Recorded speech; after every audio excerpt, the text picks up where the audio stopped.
datang secara virtual. Kami ucapkan juga kepada utamanya dua pembicara utama kita kali ini, yaitu Bapak Vence Raharjo sebagai Direktur Eksekutif Komite Nasional Ekonomi dan Keuangan Syariah. Selamat sore Pak Vence. Selamat sore, Assalamualaikum warahmatullahi wabarakatuh. Waalaikumsalam Pak Vence, sehat Pak? Alhamdulillah. Oke, ya, dan pembicara kedua kami ucapkan selamat datang juga kepada Ibu Rahmatina Awaliyah Kasri selaku Direktur Pusat Ekonomi dan Bisnis Syariah FEB UI. Selamat sore Bu Rahma, sehat Bu Rahma? Ya, selamat sore Bu Cici. Assalamualaikum. Waalaikumsalam warahmatullahi wabarakatuh. Alhamdulillah Selamat sehat. datang juga ya kami ucapkan kepada jajaran Dewan Guru Besar FEB UI. Saya lihat sudah ada Pak Prof. Priyono ya. Prof. Priyono sehat, Prof. Priyono?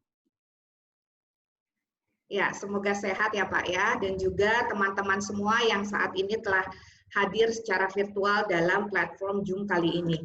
Sebelum kita memulai acara hari ini, izinkan dari pihak pimpinan FEB UI untuk memberikan sepatah dua patah kata sambutan yang akan diwakili oleh Bapak Teguh Dartanto PhD, selaku Wakil Dekan Bidang Pendidikan, Penelitian, dan Kemahasiswaan. Ya, tanpa memperpanjang waktu, kami persilakan Bapak Teguh Dartanto untuk menyampaikan kata sambutannya. Terima kasih Ibu Cici. Assalamualaikum warahmatullahi wabarakatuh. Selamat sore Bapak Ibu semuanya, wabil khusus kepada para pembicara, Pak Vence Raharjo sebagai Direktur Eksekutif Komite Nasional Ekonomi dan Keuangan Syariah, dan Ibu Rahmatina Kasri sebagai Direktur atau Kepala Pusat Ekonomi dan Bisnis Syariah FEB UI, dan juga terima kasih pada Bu Cici yang telah menjadi moderator di acara webinar series dari FEB UI ini. Ini bukan karena KKN, karena Bu Cici dan Bu Rahma ini teman satu angkatan, bukan karena itu, tapi memang karena kapasitas beliau-beliau inilah kita meminta beliau untuk menjadi anchor di acara kali ini. Dan terima kasih kepada Dewan Guru Besar, Pak Priyono, dan mungkin yang lain yang hadir. Ya, terima kasih pada Bapak Ibu semuanya. Ini adalah bagian dari series dari FEB UI terkait dengan kontribusi kita sebagai dunia akademis melihat kondisi saat ini. Kalau bahasa Jawanya itu pagebluk, artinya memang ini pandemi 19 itu, kalau COVID-19 ini kalau bahasa Jawanya pagebluk COVID-19. Memang impact-nya ini banyak sekali dampaknya. Minggu pertama kita membahas mengenai terkait bagaimana BUMN merespon kondisi ini. Yang minggu lalu kita membahas mengenai dunia usaha, bagaimana merespon kondisi COVID ini dari sisi finansial. Dan yang sekarang yang tidak kalah pentingnya adalah isu di dalam sektor keuangan syariah, karena memang sebuah sektor ataupun bidang yang memang sekarang menjadi fast growing di Indonesia. Di ekonomi dan keuangan syariah ini menjadi hal yang yang penting bagi Indonesia, dan memang ini menjadi bagian penting dari perekonomian Indonesia. Saya rasa memang kondisinya juga sama dalam arti sama-sama susah dalam kondisi COVID-19 ini. Bukan sama-sama happy ya, tapi sama-sama susah. Tapi memang karakteristik yang berbeda membutuhkan sebuah pemahaman dan diskusi yang berbeda. Yang kita tahu memang sektor keuangan juga salah satu yang terkena dampak dari kondisi COVID ini. Dunia perbankan yang saya tahu juga banyak mengalami kendala, yang pasti kredit macet, NPL naik, distribusi atau mungkin loan ini, disbursement loan juga turun drastis. Ini saya rasa baik di keuangan syariah maupun di non syariah, saya rasa kondisinya sama. Tapi mungkin ada hal-hal yang berbeda yang menyangkut uniqueness dari ekonomi dan keuangan syariah ini yang mungkin berbeda. Yang ini saya juga pengen belajar terkait dengan isu ini. Saya pribadi pengen belajar, dan saya rasa kita memiliki atau hari ini memiliki dua pembicara hebat, dari mungkin saya bisa ngomong ini regulator atau pemerintah atau apapun, dari Pak Vence Raharjo, perspektifnya seperti apa, dan juga dari sisi akademis, ini Bu Rahmatina, ini saya rasa akan banyak insight-insight baru terkait dengan kondisi COVID ini di sektor keuangan syariah. Dan yang pasti Ibu moderator juga mungkin bisa menambahkan hal-hal baru terkait dengan kondisi yang ada, karena Bu Cici ini atau Bu Sri Raharjo Hijrahati ini juga salah satu orang atau dedengkot yang banyak meneliti mengenai ekonomi ya, industri halal dan hal-hal yang terkait dengan ekonomi Islam dan ekonomi syariah. Mungkin itu aja dari saya. Selamat berdiskusi. Ya, saya harap ini banyak ngabuburit yang menambah nggak hanya hati tapi menambah mengasah pikiran lah di di hari Selasa sore ini untuk saling belajar bersama. Ini tuh dari Ibu Cici. Terima kasih. Selamat berdiskusi. Saya juga akan mengikuti diskusi ini. Terima kasih. Assalamualaikum warahmatullahi wabarakatuh. Oke, waalaikumsalam warahmatullahi wabarakatuh. Terima kasih Pak Teguh Dartanto atas sambutannya. Sebelum kita memulai bincang sore kali ini, izinkan saya untuk membacakan CV dari kedua pembicara sebelum mereka memaparkan pemikirannya mengenai peluang dan tantangan ekonomi dan keuangan syariah Indonesia di era pandemi COVID-19. Untuk pembicara pertama yaitu Bapak Vence Raharjo, beliau menghabiskan sebagian besar karir profesionalnya di bidang perbankan dan keuangan sejak tahun 1980 hingga 2017. Beliau pernah menjadi Managing Director di Bank Mandiri, Bank Rakyat Indonesia, Bank Internasional Indonesia, dan pendiri serta CEO BRI Syariah. Beliau juga menjadi Ketua Bank Syariah Mandiri dan Mandiri Aksa General Insurance. Setelah karir perbankan dan keuangan, beliau diangkat sebagai asisten khusus dari Menteri Maritim dan Kelautan Indonesia di Oktober 2019. Sejak Januari 2019 hingga sekarang, Presiden Jokowi mengangkat beliau sebagai Direktur Eksekutif KNEKS, yaitu sebuah komite yang diketuai oleh Presiden untuk mengkoordinasikan dan mempercepat pengembangan ekonomi dan keuangan syariah di Indonesia. Adapun pembicara kedua, yakni teman saya dari kuliah ya, Ibu Rahmatina Awaliyah Kasri. Beliau adalah Direktur Pusat Ekonomi dan Bisnis Islam di PEBS, Fakultas Ekonomi dan Bisnis Universitas Indonesia. Beliau saat ini aktif sebagai Associate Editor pada International Journal of Islamic and Middle Eastern Finance and Management, sebuah jurnal akademik yang sangat terkenal lah ya di bidang ekonomi syariah. Beliau memperoleh gelar doktornya di bidang ekonomi dan keuangan Islam dari Durham University dari Inggris, MBA di bidang perbankan dan keuangan Islam dari IIUM Malaysia, Master of Arts di bidang ekonomi internasional dan pembangunan dari Australia National University, dan juga sarjana ekonomi tentunya dari Fakultas Ekonomi dan Bisnis Universitas Indonesia. Oke, sebagai informasi, bincang sore kali ini akan dibagi menjadi 3 sesi, 30 menit pertama untuk sharing dari Bapak Vence, kemudian 30 menit berikutnya untuk sharing dari Ibu Rahmatina, dan sisanya adalah untuk sesi tanya-jawab. Oke, untuk menghindari feedback suara saat masuk, Bapak Ibu secara default oleh pihak host akan di-unmute, namun di-mute, namun Bapak dan Ibu dapat meng-unmute secara manual saat akan berbicara. Untuk itu, Bapak Ibu juga dapat mengajukan pertanyaan melalui chat, dalam menu chat selama diskusi berjalan. Untuk itu, mohon sebutkan nama, institusi, mungkin nama sudah langsung dapat kita lihat, tapi institusi serta daerah asal dari Bapak Ibu. Selain itu, mohon juga disebutkan kepada siapa pertanyaan Bapak dan Ibu ditujukan. Tanpa memperpanjang waktu, kami persilahkan Bapak Vence untuk memulai diskusi kali ini. Silakan Bapak Vence. Terima kasih. Bismillahirrahmanirrahim. Assalamualaikum warahmatullahi wabarakatuh. Waalaikumsalam. Selamat sore, salam sejahtera bagi kita semua. Pertama, puji syukur kehadirat Allah Subhanahu wa Ta'ala, di sore hari ini di bulan suci Ramadan kita dapat kesempatan untuk berbincang-bincang mengenai ekonomi dan keuangan syariah Indonesia. Salam dan salawat selalu tercurah pada Nabi besar kita Muhammad SAW serta keluarga dan seluruh pengikutnya. Bapak Ibu sekalian, pertama-tama terima kasih atas undangannya kepada kami untuk bisa memberikan saran sharing terhadap apa yang kami pikirkan mengenai dampak COVID-19 terhadap sektor keuangan syariah di Indonesia. Tentu undangan yang diberikan oleh Ibu Rahma sulit untuk saya tolak karena ini seolah-olah saya kembali ke kampung halaman, ke kampus. Tapi mungkin yang saya kenal cuma Pak Priyono aja, Mas Pri. Mas Pri dulu asisten dosen saya, dan alhamdulillah ternyata ada yang lebih senior dari saya. Baik, sedikit pengembang. Kami hari ini membawa 5 orang teman ya yang akan berbicara di berbagai sisi di sektor keuangan syariah. Mungkin sedikit berbeda dibandingkan dengan sektor keuangan yang non syariah, termasuk juga social finance yang terkait dengan zakat dan juga mikro syariah. Kita akan melihat bagaimana pengaruh daripada COVID terhadap ke semua segmen sektor keuangan syariah. Sedikit diawali dengan apa itu KNEKS.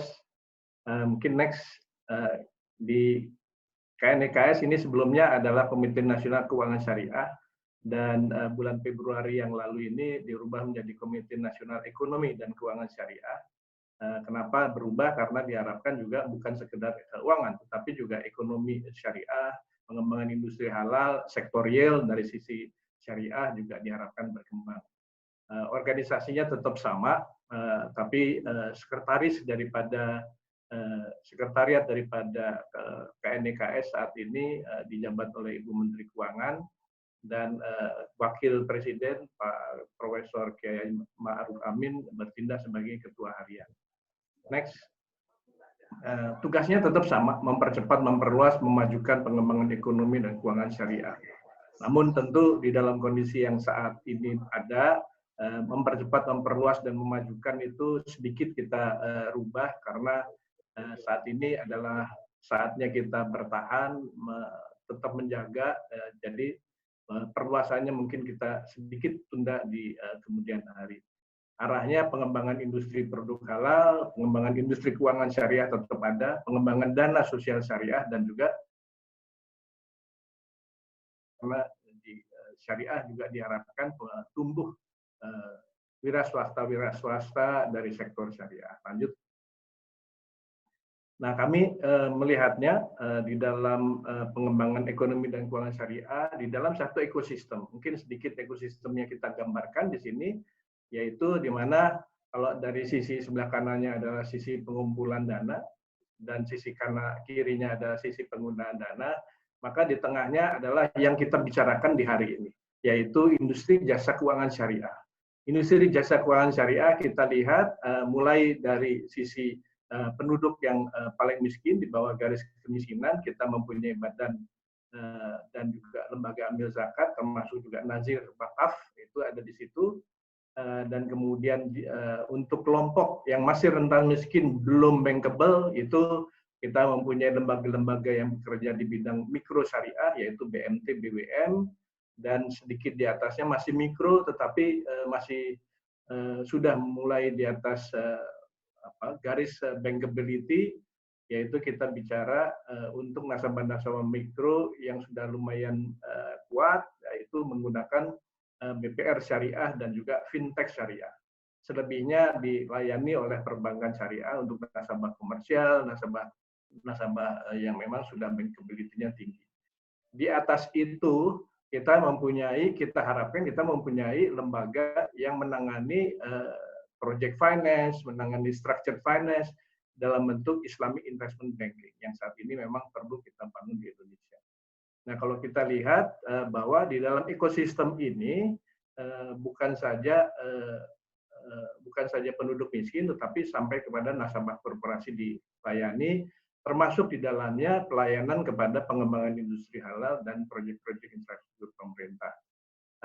Kita juga mendorong munculnya digitalisasi daripada ekosistem ini, di mana kita harapkan muncul payment system syariah yang saat ini kita sudah ada, yaitu layanan syariah daripada link aja. Marketplace juga mulai muncul banyak yang melayani pelayanan daripada trading untuk barang-barang yang mempunyai sertifikasi produk halal. Lanjut. Kalau kita bicara mengenai COVID-19, maka di dalam kita tahu bahwa COVID-19 itu merupakan disrupsi besar-besaran terhadap mekanisme pasar. Di Indonesia terus berkembang, di dunia luar biasa, masih meningkat jumlahnya, sehingga asap tabir ini masih belum selesai. kapan selesainya kita juga banyak pandangan, tetapi kita juga belum tahu kapan selesainya.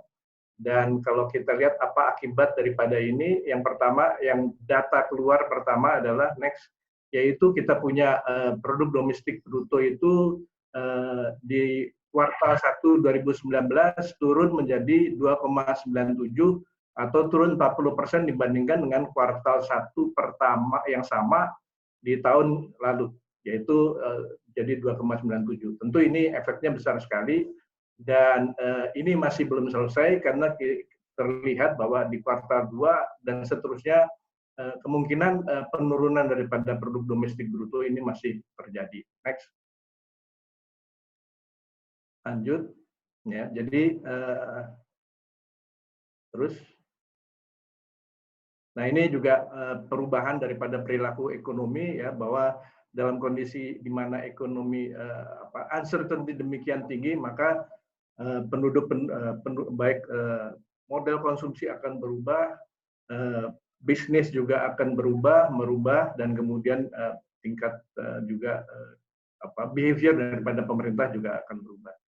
Satu hal yang perlu kita lihat bahwa akibat daripada COVID-19 diperkirakan jumlah penduduk miskin yang tadi kita lihat mungkin sebelumnya sekitar 9% dari penduduk kita, atau sekitar 25 juta, diperkirakan akan meningkat.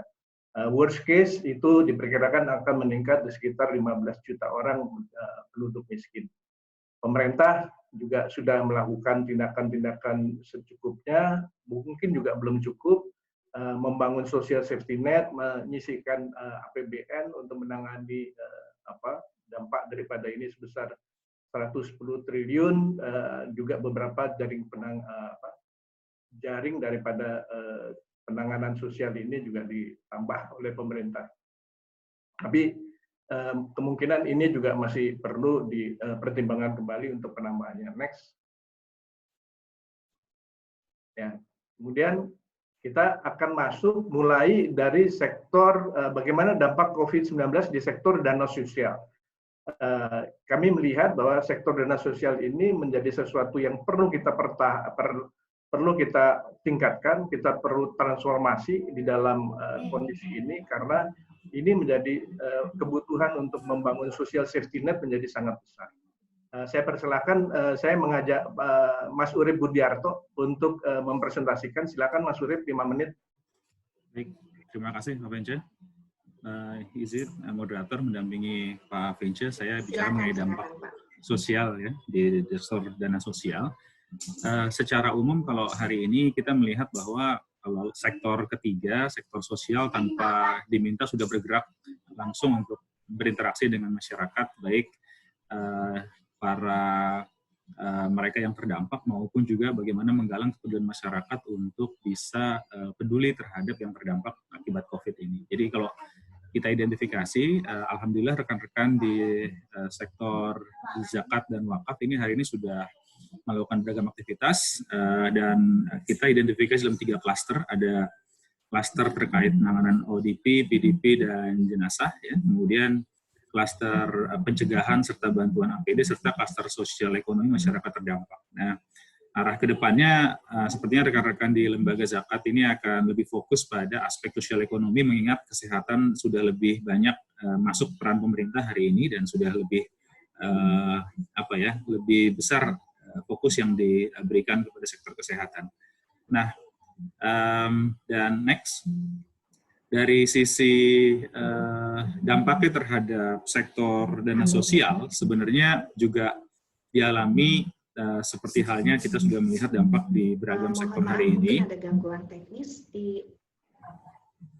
Ya.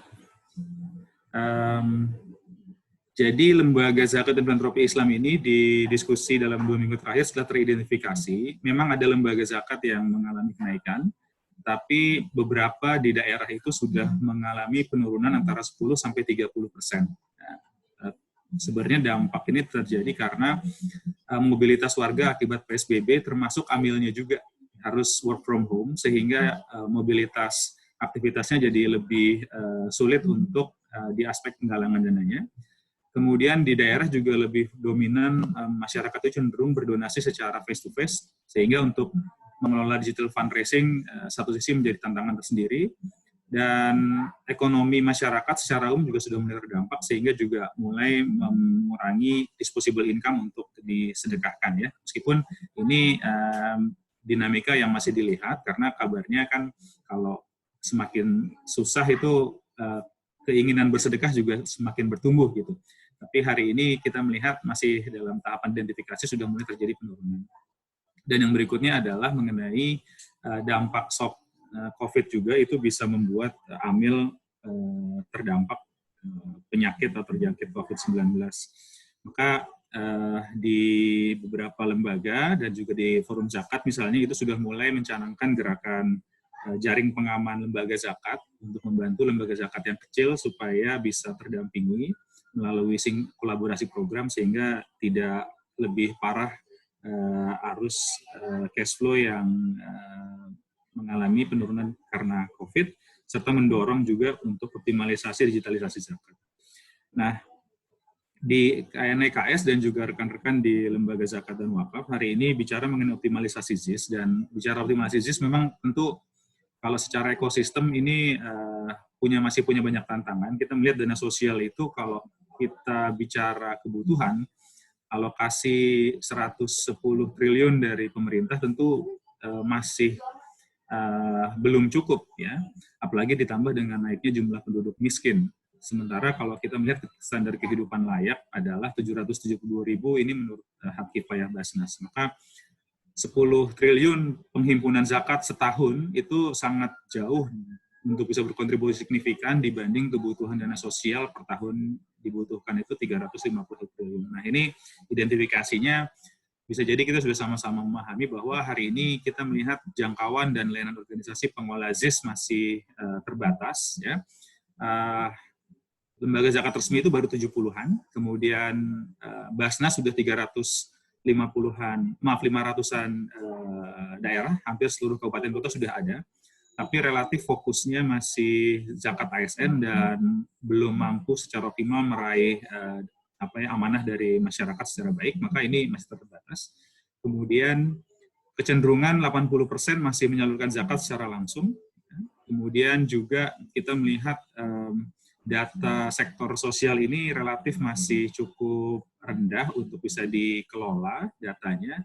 Kita perlu optimalkan sistem informasi data nasional, dan hari ini masih belum optimal kolaborasi dan sinkronisasi lembaga zakat dengan program sosial pemerintah.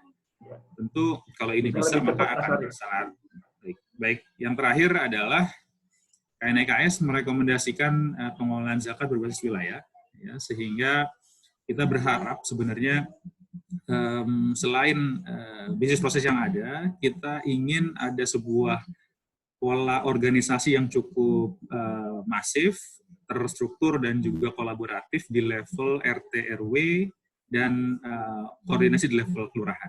Harapannya apa? Dia bisa mengakomodasi budaya gotong royong level lokal, serta bisa cepat respon penyalurannya dan bisa terkelola dengan baik. Nah ini yang lagi kita dorong dan diskusikan bersama rekan-rekan di Basnas, Kementerian Agama, serta Lembaga Amil Zakat untuk bisa diimplementasi ke depan mengingat dampak COVID yang luas.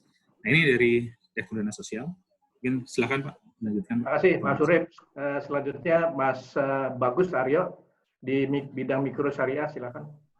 5 menit. Ya, terima kasih Pak Vincent. Berikut kita masuk ke dalam institusi keuangan mikro syariah. Di dalamnya ada BMT, BWM, dan koperasi syariah yang lain. Pada pandemi ini yang paling terdampak sebetulnya UMKM. Saat ini ada 64 juta unit UMKM, menyerap sekitar 113 juta orang, dan sebagian besar mereka menerima pembiayaan dari institusi keuangan mikro syariah dari BMT. Saat ini BMT ada sekitar 2.000 sampai 3.900 BMT. Nah, pada saat pandemi ini, UMKM ini banyak mengalami kegagalan. Artinya kegagalan dalam mengembalikan pembiayaan, karena ada dampak COVID-nya, mereka ada physical distancing, dan lain sebagainya. Dan ini berdampak sangat besar sekali terhadap institusi keuangan mikro syariah. Nah, ini berdasarkan dari hasil studi dari teman-teman di Induk Koperasi BMT terhadap 100 lembaga BMT, ada terjadi penurunan angsuran pokok dan bagi hasil anggota, mencapai sekitar 35%. Kemudian ada kerugian usaha, kemudian simpanan yang rata-rata turun sampai 20%. Kemudian di samping kanan ini ada dari survei yang dilakukan oleh Kementerian Koperasi, aspek keuangan sudah minus semua, tabungan dan minus 10%, simpanan berjangka 11%, beban usahanya meningkat, volume pembiayaannya juga minus, hasil usaha minus, dan juga non-performing finance-nya meningkat menjadi 11%. Di samping itu, bahwa ini akan bertambah buruk ke depannya nanti. Nah, dari kemudian teman-teman bank wakaf mikro, terjadi penurunan angsuran pembiayaan sekitar 50-60% karena mereka mengandalkan kumpul bersama. Jadi kalau tidak berkumpul, tidak membayar angsuran. Nah, apa yang terjadi? Teman-teman di BMT mengatakan terjadi double crisis. Pertama adalah menurunnya likuiditas, risiko likuiditas, terjadi penarikan simpanan oleh anggota untuk kebutuhan-kebutuhan selama pandemi. Yang kedua adalah terhambatnya pengembalian pembiayaan. Karena turunnya penghasilan, terhambatnya produksi, terhambatnya distribusi, dan lain sebagainya, sehingga berdampak pada gagal bayar. Nah, saat ini BMT melakukan selective financing, jadi membatasi pembiayaan, bahkan ada yang stop financing selama pandemi ini. Nah, apa rekomendasinya? Salah satu rekomendasi kami adalah relaksasi pembiayaan, khususnya BMT yang menerima pembiayaan dari pihak lain, dari perbankan ataupun lembaga pembiayaan yang lain, adanya talangan likuiditas, pemberian modal kerja baru, dan pendampingan. Kami sedang mengusahakan bagaimana bisa mendapatkan talangan likuiditas, kemudian rekapitalisasi koperasi syariah dengan menerbitkan sukuk, adanya keringanan pajak, dan juga bantuan sosial bagi anggota BMT, karena banyak anggota kemudian menjadi jatuh miskin karena mereka tidak bisa berusaha lagi, ada yang di PHK, dan lain sebagainya. Dampak juga terjadi dalam BPRS. BPRS-nya ada 3 risiko yang dinyatakan oleh teman BPRS. Kami berdiskusi cukup erat dengan BPRS. Pertama adalah risiko strategis terkait tidak terpenuhinya ketentuan perbankan seperti tingkat kesehatannya, kewajiban biaya pendidikan karyawan, kewajiban pemenuhan modal inti 3 miliar di akhir tahun 2019 dan 6 miliar di akhir tahun 2024. Kemudian risiko hukum, ada perbedaan penafsiran terhadap POJK 11 2020 antara BPRS dan nasabah. Nasabah mengatakan saya tidak perlu membayar lagi. Sebetulnya membayar tapi butuh restrukturisasi pembiayaan. Kemudian ada risiko likuiditas sama dengan BMT, terjadi penarikan besar-besaran oleh anggota, kemudian juga banyak dari pembiayaan yang tidak bisa dikembalikan karena mereka gagal bayar. Nah, outlook pada pada awal 2020, pertumbuhan BPR itu sekitar 10-15%. Di awal masih cukup positif sekali. Nah, kemudian semasa pandemi ini turun. Diperkirakan proyeksinya sekitar 5%, bahkan bisa lebih buruk lagi di bawah 5%. Apabila COVID ini berlanjut terus sampai akhir tahun. Nah, salah satu beberapa rekomendasinya, pertama adalah relaksasi penerapan beberapa ketentuan bagi BPRS. Pertama adalah penilaian tingkat kesehatan BPRS OJK agak diloosenkan, agak dilonggarkan penilaian kesehatannya. Kemudian juga kewajiban biaya pendidikan karyawan yang belum terpenuhi pada 2019, kalau bisa dimundurkan lagi. Kemudian ada penundaan pelaksanaan kewajiban pemenuhan modal inti minimum. Pada akhir 2019 dan 2020 harus 3 miliar modal intinya, 2024 6 miliar, kalau bisa ini dimundurkan lagi. Kemudian kebijakan perpajakan, khususnya PPh Badan, PPh 23, dan PPh 21. Ini demikian dari saya, dari Keuangan Mikro Syariah. Selanjutnya. Terima kasih, Mas Bagus. Silakan Yosita, 5 menit.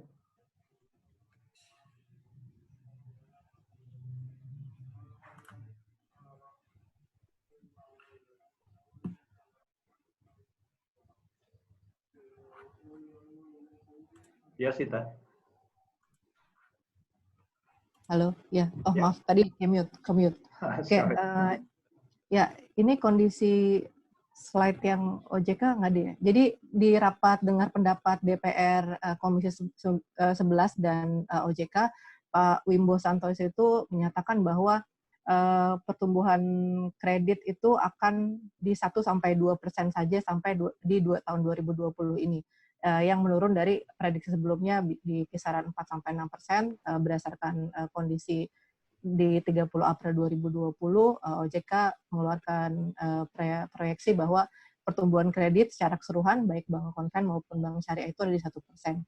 Kalau dilihat dari data yang ada, kita saat ini hanya ada data hingga Februari, yang per April belum ada datanya di SPS OJK. Belum terlihat adanya perlambatan, hanya masih sifatnya bahkan ada kenaikan sedikit, tapi kalau kita lihat di paling yang kiri atas itu, NPF untuk di bank perbankan Indonesia secara keseluruhan itu trennya menaik dari 2,53 jadi 2,79. Untuk bank syariah itu masih cenderung stabil. Ini belum terlihat dampaknya, mungkin dampaknya akan terlihat di laporan keuangan Q2.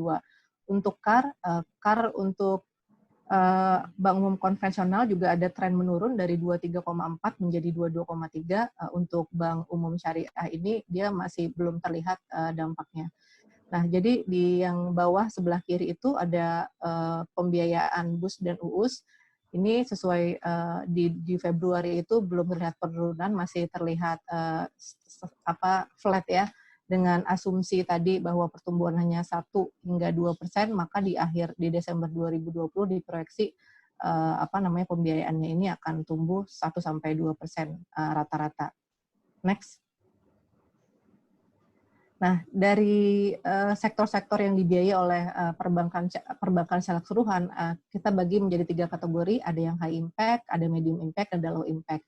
High impact adalah sektor-sektor di mana omsetnya itu turun lebih besar daripada 30%, yaitu sektor pariwisata, hotel, restoran, transportasi, agen perjalanan, manufaktur, bahan bangunan, properti juga konstruksi. Kemudian medium impact, omset turun 10-30%, itu ada di sektor multi-finance, otomotif, pusat perbelanjaan, peternakan, dan seterusnya.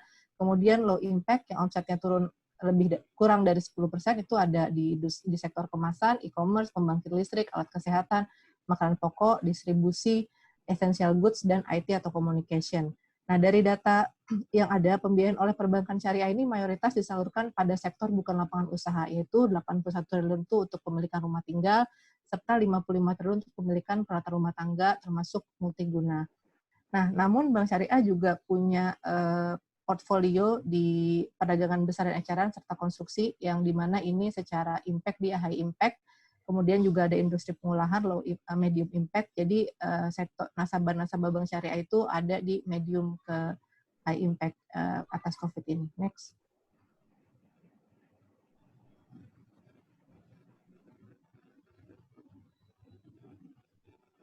Nah, dampak pandemi terhadap perbankan syariah ada beberapa item yang kita identifikasi. Pertama dari pertumbuhan pembiayaan, dia otomatis pertumbuhan pembiayaan melambat, bank juga cenderung menahan ekspansinya, kemungkinan sebagian besar nasabah akan direstrak. Kemudian dari FDR, FDR ini untuk bank besar kemungkinan akan menurun karena pertumbuhan pembiayaan itu lebih kecil daripada pertumbuhan DPK. Untuk bank besar ya khususnya mungkin ada yang pindahin dananya dari bank kecil ke bank besar. CAR menipis pasti tergerus oleh beban pencadangan dan kerugian. Untuk likuiditas ini resiko likuiditas meningkat khususnya pada bank kecil, di mana tadi dia ada restruct sehingga tidak dapat angsuran, di sisi liabilities juga mungkin ada yang narik dananya. Untuk NIM pasti juga akan jadi spreadnya lebih kecil ya, karena penurunan BI 7-day repo rate, penurunan volume pembiayaan, juga restrukturisasi aset. Kualitas aset juga akan terjadi penurunan kualitas pembiayaan, khususnya pada segmen UMKM, komersil, korporasi, dengan liabilitas USD, tapi pendapatannya rupiah. Operasional juga dari sisi IT security dan Ryan juga sulit untuk melakukan verifikasi atau survei lapangan on the spot pembiayaan. Ini sulit dilakukan karena tidak bisa untuk pergi ke keluar kota gitu ya. Kemudian dari customer relationship juga terdapat penurunan terhadap kualitas layanan nasabah, khususnya priority customer, di mana mereka biasanya RM-nya datang face to face, datang ke nasabah untuk melayani layanan keuangannya. Nah, ini mungkin jadinya lebih terbatas. Existing ada regulator sudah mengeluarkan kebijakan. OJK udah ada relaksasi untuk restruct kredit, relaksasi penyampaian laporan berkala, BI pun sudah menurunkan suku bunga dan penurunan GWM falas maupun rupiah, juga ada pelonggaran terkait kartu kredit, dan LPS juga melonggarkan pembayaran premi penjaminan, jadi tidak dikenakan denda bagi bank yang terlambat membayar premi. Ini berlaku mulai Juli 2020. Artinya regulator sudah cukup reaktif memberikan stimulus-stimulus terhadap perbankan. Way forward-nya untuk perbankan mungkin ini saatnya untuk memperkuat sinergi perbankan konvensional induk dengan anak usaha syariah atau yang biasa disebut platform sharing, supaya mereka bisa bersama-sama juga dengan induk menggunakan infrastruktur yang ada untuk memperbaiki kondisi, dan mendorong industri perbankan syariah untuk mempertimbangkan konsolidasi yang lebih akseleratif dalam rangka meningkatkan permodalan dan daya tahan selama downturn. Mungkin ada merger dan seterusnya. Sekian dari saya, terima kasih. Terima kasih, Yos. Silakan Intan untuk IKNB. Baik, Pak Fenca, bismillahirrahmanirrahim. Assalamualaikum warahmatullahi wabarakatuh, Bapak dan Ibu yang saya hormati. Terima kasih atas kesempatannya. Oke, langsung ke slide 1. Jadi pada dasarnya kondisi dunia saat ini yang dilanda pandemi COVID itu menghantam industri asuransi global secara lebih masif dan lebih cepat dibandingkan shock-shock ekonomi sebelumnya. Hantaman tersebut itu antara lain dalam bentuk biaya operasional yang meningkat karena manajemen krisis, berkurangnya produktivitas akibat pembatasan sosial, dan juga peningkatan jumlah klaim. Sementara itu, premi mengalami penyusutan. Pengaruh lainnya adalah dari pengembalian investasi yang mengalami tekanan karena volatilitas di pasar keuangan. Berdasarkan riset Accenture yang bisa dilihat di grafik, sampai dengan akhir Maret 2020, rata-rata kerugian yang dialami industri asuransi global sebesar 35% dari total kapitalisasi pasar. Next. Berikutnya. Sampai saat ini sebenarnya belum bisa dianalisis bagaimana dampak dari pandemi COVID-19 terhadap industri asuransi syariah Indonesia, karena data yang tersedia baru sampai Februari 2020. Kalau kita lihat data tersebut, sampai dengan Februari 2020, kinerja industri asuransi syariah masih cukup baik, namun terjadi penurunan yang cukup signifikan pada hasil investasi, khususnya pada asuransi jiwa. Hal ini akibat dari penurunan kinerja portofolio saham dan reksadana. Nah, balik kepada dampak dari pandemi, berdasarkan korespondensi kami dengan asosiasi, secara umum belum ada dampak yang berarti pada industri selama kuartal 1. Namun diperkirakan dampak mulai dirasakan di kuartal 2 dan seterusnya. Slide berikutnya. Nah, menurut kami, berbagai tantangan akan atau mungkin sudah dialami oleh industri asuransi, termasuk asuransi syariah dalam kaitannya dengan pandemi ini. Pertama, dari sisi klaim. Selain klaim yang diprediksi akan meningkat cukup tinggi, mungkin akan terjadi keterlambatan dalam proses klaim dikarenakan jumlah permintaan yang tinggi tersebut dan kurangnya sumber daya. Kemudian perusahaan asuransi tentunya perlu meningkatkan pengawasan dan mungkin merubah kebijakan atau pedoman dalam aktivitas underwriting-nya. Selanjutnya dari sisi operasional customer support, tantangan dapat berupa peningkatan permintaan dari nasabah terkait polis, keluhan karena klaim ditolak, dan sebagainya. Dan perusahaan asuransi juga perlu meningkatkan biaya kerugian untuk beberapa produk seperti produk perjalanan, jiwa, dan kerugian, dan juga perlu melakukan alokasi dan pencadangan modal yang lebih tinggi. Kemudian dari sisi marketing, perusahaan asuransi kemungkinan besar akan menghadapi penurunan penjualan karena gerakan agen yang terbatas dan daya beli calon nasabah yang berkurang. Terakhir dari sisi legal, kita melihat ada kemungkinan peningkatan jumlah litigasi karena nasabah-nasabah yang tidak puas akibat klaim-klaim yang ditolak. Slide berikutnya. Selanjutnya, jika melihat sektor-sektor lain dalam jasa keuangan non-bank syariah seperti lembaga pembiayaan, dana pensiun, lembaga jasa keuangan khusus, hingga bulan Februari 2020, yaitu data terakhir yang tersedia, sektor-sektor ini pada umumnya sih masih menunjukkan kinerja yang positif. Sama seperti sektor asuransi syariah, kita belum dapat melihat dampak secara umum dari pandemi ini. Berikutnya. Slide berikutnya, Mas. Ya, okay. Namun khusus di lembaga pembiayaan, khususnya perusahaan pembiayaan atau multi-finance, sudah mulai terlihat dampak terhadap kinerja industri, terutama dalam hal kualitas aset. Nah, berdasarkan data yang kami dapat dari OJK sampai dengan 16 April 2020, di industri multi-finance secara umum, termasuknya syariah, itu sudah mulai terjadi penerapan restrukturisasi yang cukup besar dengan hampir 66.000 kontrak senilai outstanding 8,8 triliun, di mana ini dari total pengajuan restrukturisasi lebih dari 270.000. Perkembangan restrukturisasi sebesar ini terjadi sejak ditetapkannya kebijakan counter cyclical oleh OJK untuk lembaga jasa keuangan non-bank yang mulai berlaku 30 Maret lalu. Berikutnya. Slide berikutnya. Nah, ini seperti yang disebutkan sebelumnya, kebijakan counter cyclical untuk lembaga jasa keuangan non-bank itu tertuang dalam Peraturan OJK Nomor 14 Tahun 2020. Ini kebijakan baik untuk konvensional maupun yang syariah. Saya tidak akan masuk secara detail ke dalam POJK ini. Intinya kebijakan ini berisi berbagai relaksasi untuk industri jasa keuangan non-bank, antara lain dalam hal batas waktu pelaporan berkala dan pelaksanaan fit and proper test. Namun juga ada relaksasi khusus untuk pembiayaan seperti penetapan kuotas aset pembiayaan dan kebijakan restrukturisasinya. Selanjutnya ada relaksasi di sektor dana pensiun berupa perhitungan kuotas pendanaan dana pensiun dan pengelolaan life cycle fund, serta terakhir terdapat relaksasi dalam penghitungan solvabilitas untuk perusahaan asuransi dan reasuransi syariah. Oke, untuk slide terakhir.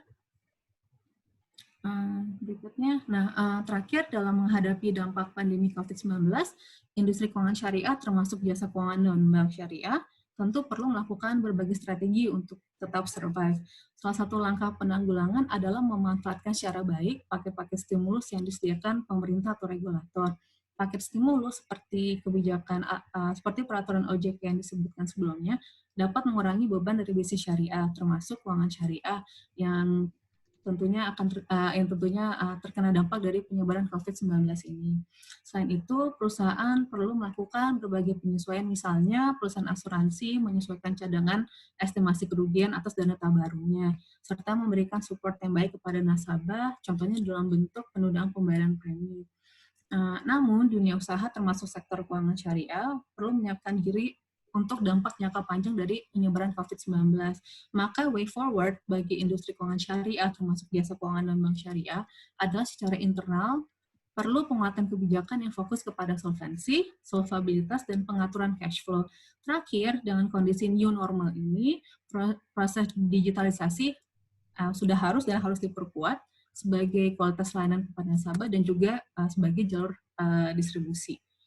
Sekian dari saya, terima kasih atas perhatiannya. Saya alihkan kepada Pak Lukian. Masih Pak Lukian, silakan Pak Lukian. Terima kasih Pak Fenca. Assalamualaikum warahmatullahi wabarakatuh. Saya lanjut yang terakhir, dampak dari COVID terhadap sektor keuangan syariah. Nah, mungkin dari ketiga sektor tadi, perbankan, asuransi, IKNB, yang paling berdampak adalah di pasar modal. Jadi ada tiga aspek yang kita lihat pada hari ini, yaitu pasar saham, kemudian pasar fixed income, bonds atau sukuk, dan ketiga reksadana. Nah, kalau mungkin yang pertama menyebabkan runtuhnya pasar saham atau bursa pasar modal di Indonesia adalah outflow yang cukup besar pada akhir April 2020 sampai 13,3 triliun. Dan ini cukup signifikan. Dan itu terlihat dari misalnya dari komposit syariah, ISI, Islamic Indeks Saham Syariah Indonesia, turun sampai 23%. Kemudian Jakarta Islamic Index yang berisi dari 30 saham dari ISI, itu turun juga sampai hampir 26%. Jadi ini cukup signifikan, hampir seperempatnya. Kemudian kalau kita compare dari penurunan di saham syariah dengan yang indeks komposit secara keseluruhan, jadi hampir sama sebenarnya. Jadi kalau kita lihat di IHSG, Indonesia saham gabungan, indeks harga saham gabungan turun sampai 24%. Jadi secara keseluruhan kita melihat bahwa trennya adalah merata ya, di indeks komposit keseluruhan dengan yang syariah juga mengalami penurunan yang sama. Untuk sukuk juga kalau kita lihat grafik seperti mimicking ya. Jadi kalau kita lihat dari sukuk koperasi, kemudian juga sukuk pemerintah dibandingkan dengan obligasi negara dan obligasi koperasi, kita lihat tren yang sama, turunnya di sekitar tanggal 22 Maret atau jadi minggu antara 2 sampai 22 Maret. Jadi kuartal dari sepanjang bulan Maret turun cukup signifikan. Jadi turun dari 300 menjadi 200-an. Secara umum juga ini dipicu oleh outflow yang besar tadi. Sampai 13,3 triliun. Kemudian kalau kita lihat reksadana agak menarik sebenarnya. Ini ada komparasi yang mungkin sedikit berbeda. Reksadana konvensional sudah mulai menurun karena dampak pasar global ataupun juga sentimen terhadap reksadana yang kurang baik di awal tahun. Itu sudah mulai turun dari Januari, Februari dan Maret ketika COVID sudah mulai mempengaruhi pasar saham di Indonesia. Sementara di bursa di reksadana syariah terjadi pelompatan pelompatan dari Januari ke Februari.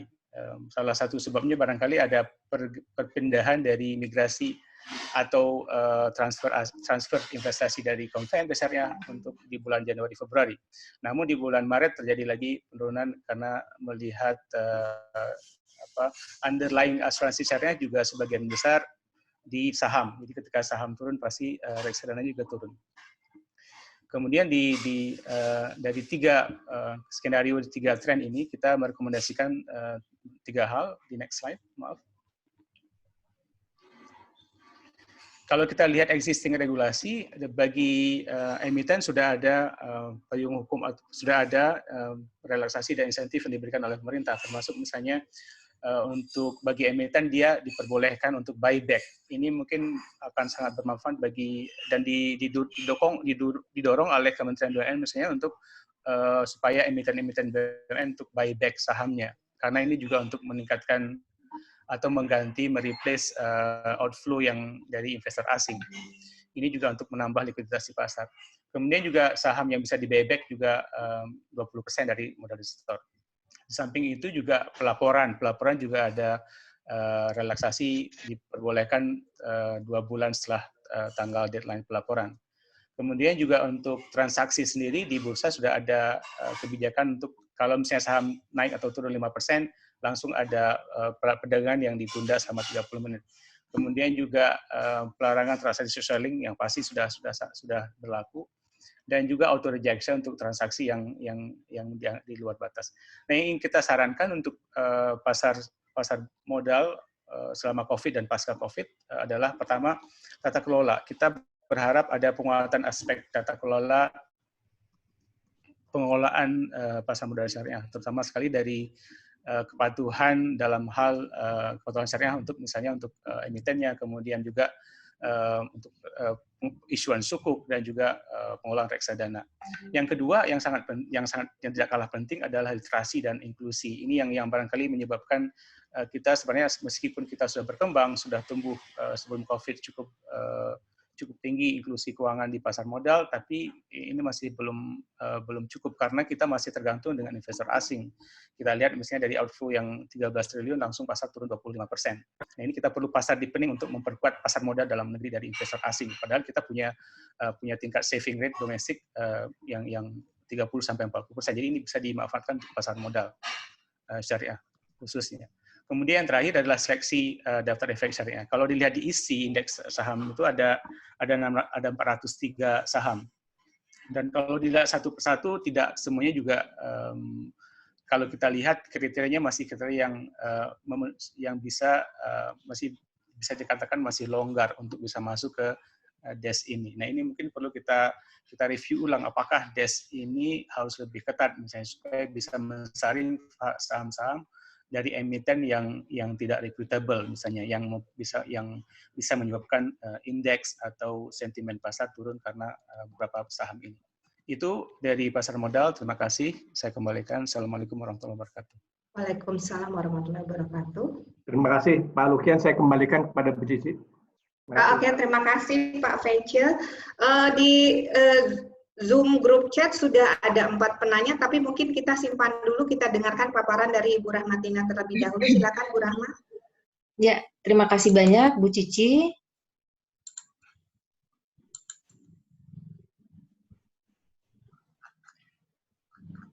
Ya, presentasi saya terlihat ya? Sudah. Ya. Oke, belum slide share.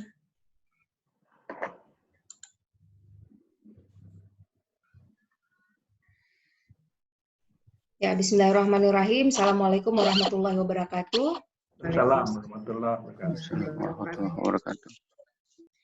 Ya, yang saya hormati Dekan Fakultas Ekonomi dan Bisnis Universitas Indonesia, Wakil Dekan 1 beserta jajaran pimpinan FEB UI. Yang saya hormati jajaran Dewan Guru Besar FEB UI. Yang saya hormati Bapak Fence Raharjo dan jajaran pimpinan Komite Nasional Ekonomi dan Keuangan Syariah. Kemudian Sivitas Akademika, dan juga Ibu Bapak peserta webinar Bincang Sore bersama FEB UI. Alhamdulillah, pertama puji dan syukur kita panjatkan kehadirat Allah Subhanahu wa taala yang telah memberikan kita rahmat dan karunia-Nya, kesempatan dan kesehatan sehingga pada sore hari yang cerah ini kita bisa berdiskusi, dan saya terima kasih diberikan kesempatan untuk sharing mengenai peluang dan tantangan ekonomi dan keuangan syariah di era pandemi COVID-19. Nah, ini adalah outline presentasi kami. Sebenarnya sebagian besar tadi sudah disampaikan dengan sangat komprehensif dari KNEKS. Jadi mungkin saya akan menambahkan hal-hal yang belum di cover oleh KNEKS tadi. Jadi terima kasih banyak Pak Vence. Tadi informasi yang sangat berharga juga. Sepanjang saya mengikuti webinar terkait ekonomi syariah, mungkin yang disampaikan oleh KNEKS tadi adalah yang paling komprehensif hingga saat ini. Ya. Nah, tahun 2020 yang diawali dengan optimisme yang cukup tinggi di sektor ekonomi dan keuangan syariah, yang baru saja meluncurkan Master Plan Ekonomi dan Keuangan Syariah tahun 2019, kemudian rencana implementasi untuk Master Plan Ekonomi dan Keuangan Syariah di awal tahun ini ternyata telah berubah menjadi tahun yang sangat menantang bagi sektor ekonomi dan keuangan syariah. Pandemi COVID-19 yang telah menyebar lebih dari 215 negara dan menyebabkan korban terinfeksi hampir 4 juta, korban jiwa mendekati 400.000, telah menyebabkan dampak ekonomi dan sosial yang luas bagi seluruh masyarakat di dunia dan juga di Indonesia. Nah, ini tadi sudah disampaikan, pertumbuhan ekonomi dunia diperkirakan melambat, bahkan mencapai negatif. Kemudian semua sektor ekonomi terdampak, walaupun dampaknya bervariasi antar sektor.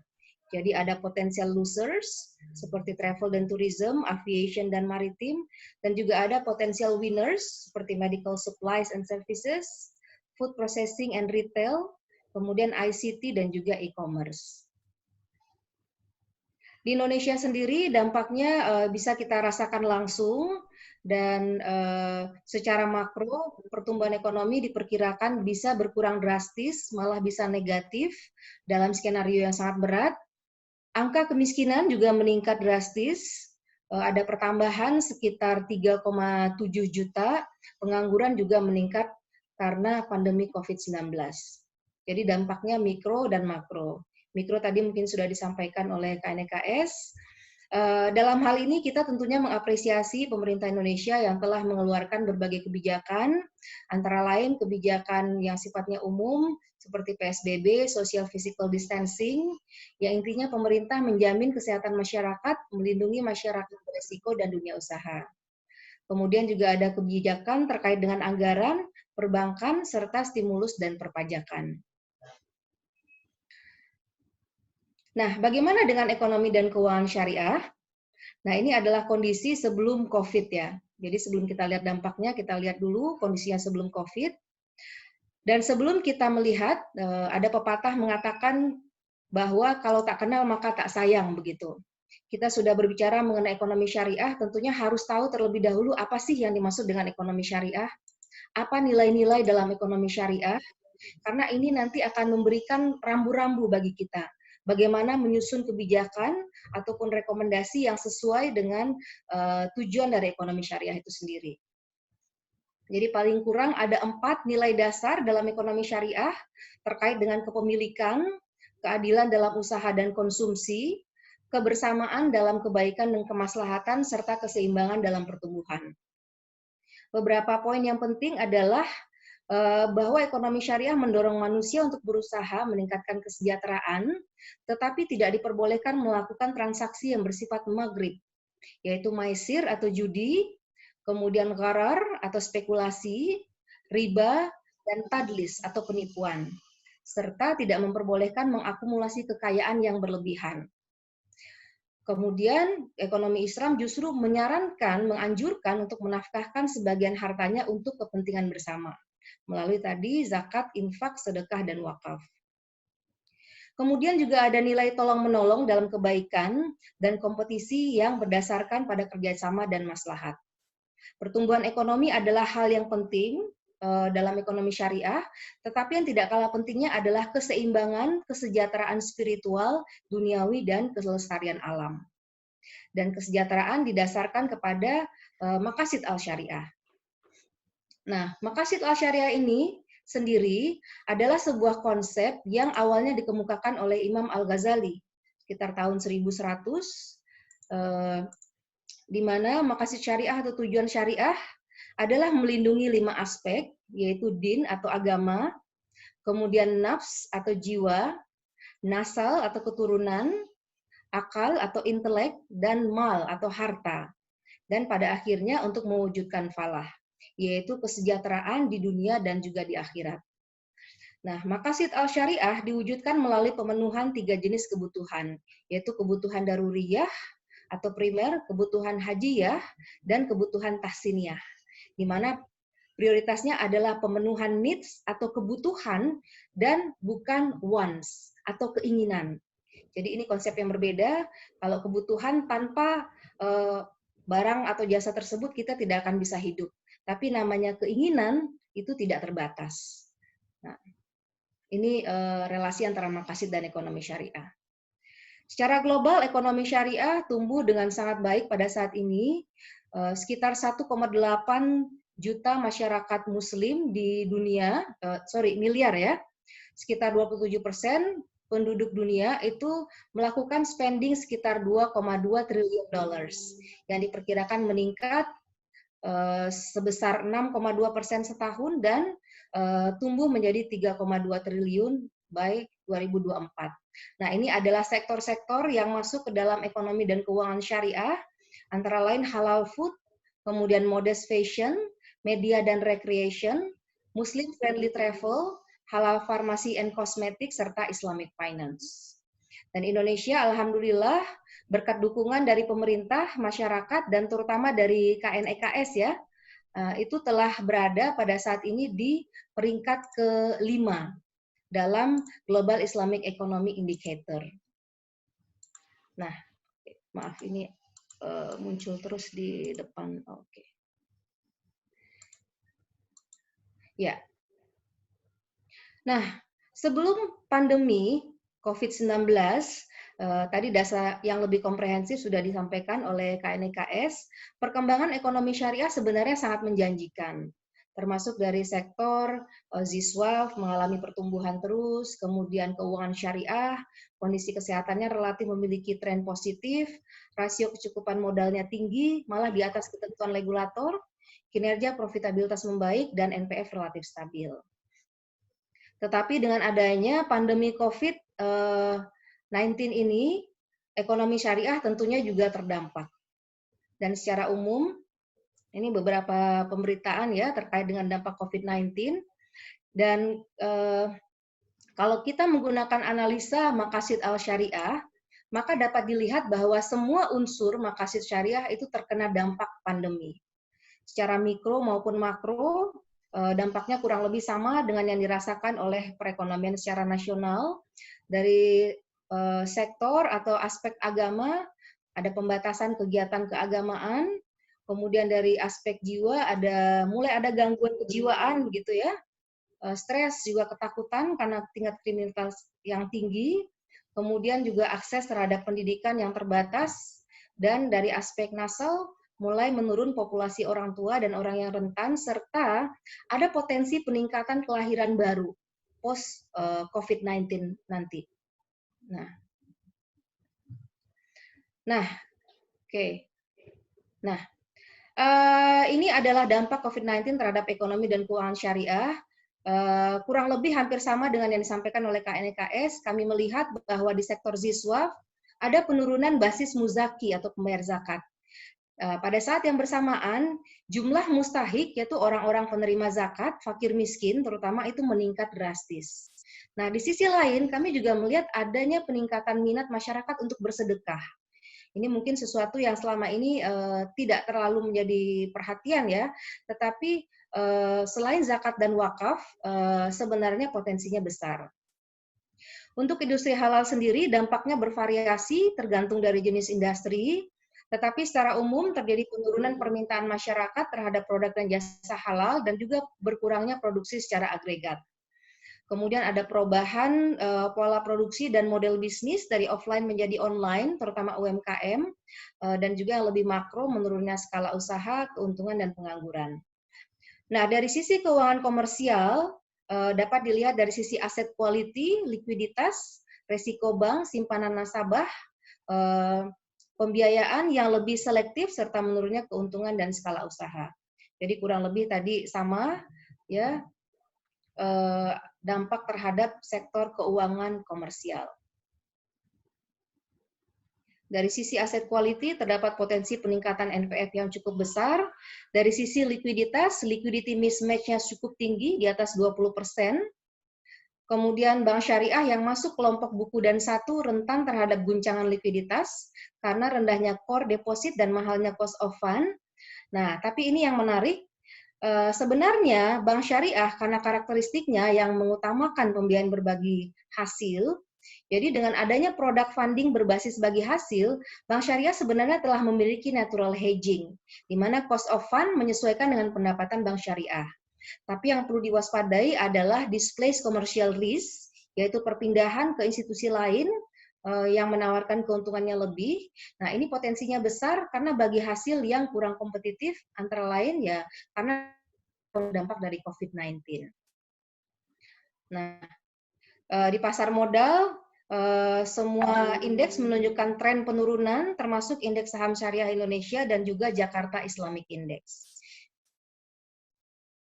Nah, kami percaya bahwa di setiap krisis selalu ada peluangan dan juga tantangan tentunya.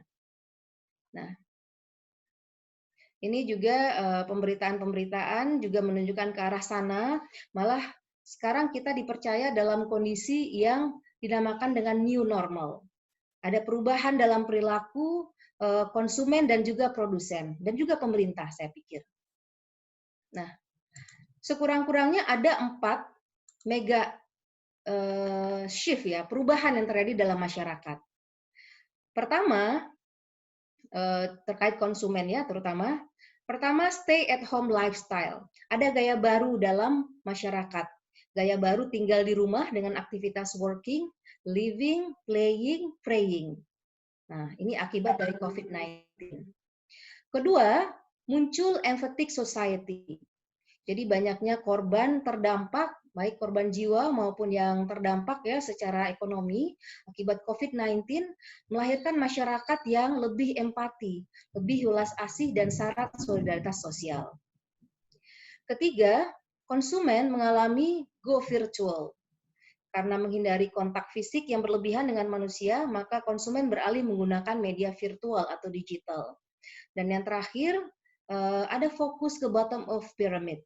Kalau kita mengacu ke piramida Maslow atau hierarki kebutuhan yang tadi disampaikan oleh Imam Syatibi ya, yang Hajiyah Tahsiniyah, maka konsumen sekarang bergeser dari kebutuhan dari puncak piramida, yaitu aktualisasi diri dan esteem, eksis di mana-mana begitu, ke dasar piramida, yaitu makanan, kesehatan, dan keamanan jiwa dan raga. Nah, ini perubahan yang terjadi dalam masyarakat khususnya di konsumen. Nah, perubahan ini menimbulkan peluang sekaligus ada tantangan. Apa saja peluang yang bisa ditangkap oleh ekonomi dan keuangan syariah?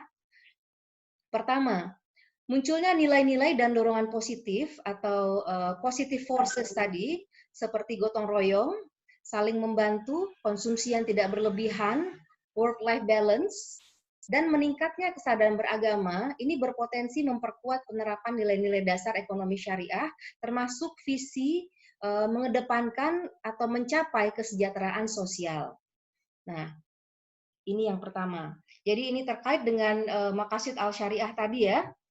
Nah, ini adalah survei ya yang dilakukan di Amerika. Di kita mungkin belum ada, tetapi sebuah survei yang dilakukan oleh McLaughlin and Associates di Amerika menunjukkan bahwa jutaan orang menjadi lebih religius di tengah periode pandemi COVID-19. Nah, ini tentunya ada business opportunities ya, di mana brand-brand bisa menambah spiritual values atau benefit dalam value proposition-nya di tengah masyarakat yang semakin religius. Nah, dalam perspektif Islam, kesejahteraan manusia tidak dipandang sebagai sesuatu yang sepenuhnya bergantung pada maksimisasi kekayaan, tapi dibutuhkan kepuasan yang seimbang antara kebutuhan materi dan spiritual dari manusia. Untuk menciptakan keseimbangan antara pemenuhan kebutuhan material dan non-material, dibutuhkan pengorbanan atau sacrifice yang lebih besar dari pelaku ekonomi di atas self-interest. Nah, dari sisi produsen dan kelompok kaya, pandemi ini sebenarnya bisa menjadi peluang untuk mendorong kesejahteraan sosial sebagai motivasi utama tindakan ekonomi dibandingkan motivasi untuk mendapatkan keuntungan semata. Dengan memprioritaskan maslahah kuliah ammah dan mengurangi atau mengorbankan sedikit self-interest, maka kepuasan dan spiritualitas individu kaya bisa meningkat. Dengan kata lain, ada blessing in disguise. Pandemi COVID-19 mendorong implementasi maslahah bagi individu atau masyarakat untuk mencapai manusia yang paripurna dan masyarakat yang lebih baik. Kemudian dari sisi konsumen, pandemi juga berpeluang untuk meneguhkan pola hidup dan konsumsi yang sesuai dengan kebutuhan, menghindari konsumerisme dan inefisiensi.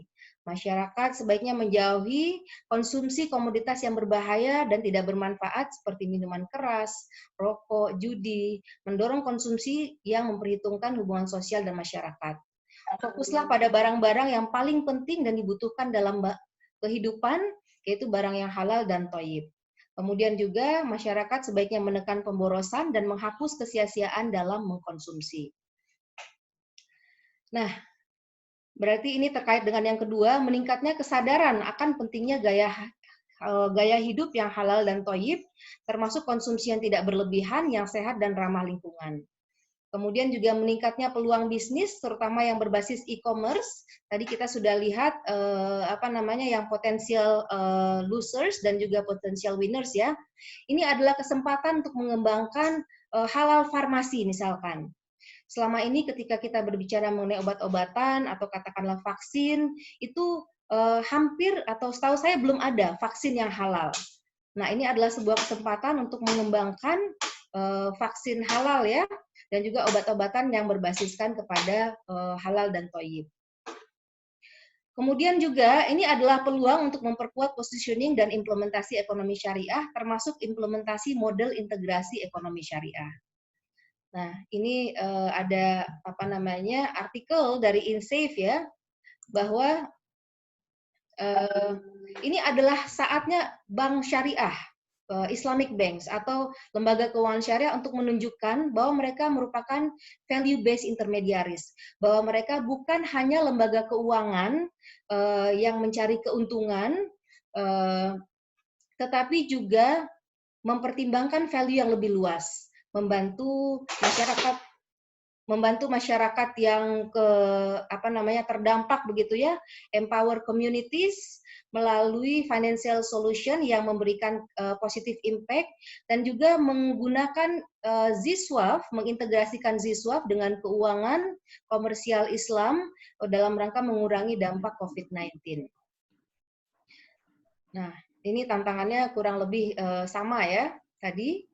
Terakhir, untuk rekomendasi, ya kami menyadari bahwa adalah tantangan yang sangat besar ya untuk menyusun rekomendasi dalam kondisi seperti ini, dalam kondisi ketidakpastian kapan wabah ini akan berakhir. Memang ada berbagai prediksi ya, tapi kalau kita belajar dari sejarah, misalkan adalah flu Spanyol yang terjadi tahun 1918. Wabah yang disangka sudah berakhir ternyata berlangsung selama 2 tahun dan dalam 3 periode, dalam 3 gelombang. Nah, kebanyakan orang ketika mereka sudah sudah jenuh ya dengan social distancing, karantina, lockdown. Jadi ketika kebijakan tersebut direlaksasi, mereka rejoice in street with abundance. Jadi bersukaria. Sehingga wabah yang tadinya sudah menurun, kurva yang sudah flat begitu ya, pada akhirnya memuncak kembali. Dan kalau kita belajar dari flu Spanyol, justru fatalities terbesar itu terjadi pada gelombang kedua. ya, yang mana pada akhirnya 500 juta orang terinfeksi, 50 juta orang meninggal. Jadi intinya kita tidak tahu kapan wabah ini akan berakhir, sehingga kebijakan apapun yang dilakukan ini harus kebijakan yang terbaik begitu. Tidak bisa mengasumsikan bahwa wabah ini akan segera berakhir. Seperti itu. Supaya kita tidak mengulangi sejarah COVID-19 dari pengalaman flu Spanyol. Nah, apa rambu-rambu? Bagaimana sebaiknya menyusun kebijakan? Nah, memang ada banyak pertimbangan ya, anggaran, kemudian perekonomian. Tetapi kalau kita melihat dalam konteks ekonomi syariah, maka Maqasid Al-Syariah bisa kita jadikan sebagai salah satu, katakanlah, panduan. Nah, Maqasid Al-Syariah menyatakan bahwa yang bertujuan melindungi 5 perkara maqasid ini adalah suatu hal yang baik dan dikehendaki. Oleh karena itu, kemudian juga urutan prioritas dalam maqasid adalah pada spiritual, kemudian perlindungan terhadap jiwa, akal, keturunan, dan baru setelah itu pencarian kekayaan material. Sehingga di masa pandemi, ekonomi syariah sebenarnya dengan perspektif Maqasid Al-Syariah mendorong perlindungan nyawa sebagai prioritas kebijakan yang tertinggi. Ini sangat sesuai dengan apa yang dikatakan dalam Al-Quran, barang siapa yang memelihara kehidupan seorang manusia, seolah-olah dia telah memelihara kehidupan manusia semuanya. Nah, COVID-19 meskipun memiliki fatalitas yang rendah, tapi sangat menular. Maka korban jiwa bisa menjadi sangat besar, sehingga tak terkontrolnya pandemi bisa saja dibayar sangat mahal, tidak hanya krisis kemanusiaan, tapi juga sosial dan ekonomi. Sehingga prospek ekonomi akan ditentukan oleh respon kebijakan menghadapi pandemi. Dalam situasi ini, respon kebijakan haruslah cepat, tapi juga tegas dan konsisten, dengan tujuan utama menyelamatkan nyawa sebanyak mungkin. Dalam jangka pendek, dengan keterbatasan sistem kesehatan, maka yang perlu dilakukan adalah menurunkan tingkat penularan dan menurunkan interaksi serta mobilitas. Dalam hal ini, tentunya kita mengapresiasi kebijakan pemerintah, pembatasan sosial berskala besar, yang tentunya perlu dilakukan secara konsisten dan ditopang dengan anggaran yang memadai. Nah, dengan perspektif itu, bahwa yang harus diutamakan adalah nyawa manusia, kemudian baru berangsur-angsur pemulihan ekonomi, maka kami merekomendasikan beberapa kebijakan. Terkait keuangan sosial, kami merekomendasikan sosialisasi dan edukasi Ziswaf yang lebih masif. Tadi kami juga telah berbincang-bincang dengan beberapa pelaku Ziswaf, sama dengan yang ditemukan oleh KNEKS, ternyata ada kecenderungan pengumpulan zakat itu mengalami penurunan. Nah, ini mungkin terkait tadi basis pembayar zakat yang semakin berkurang, tetapi di sisi lain kita juga harus melihat begitu potensi filantropi Islam yang lainnya. Dan juga ini mungkin karena sekarang channel untuk membayar zakat ataupun memberikan donasi menjadi lebih besar.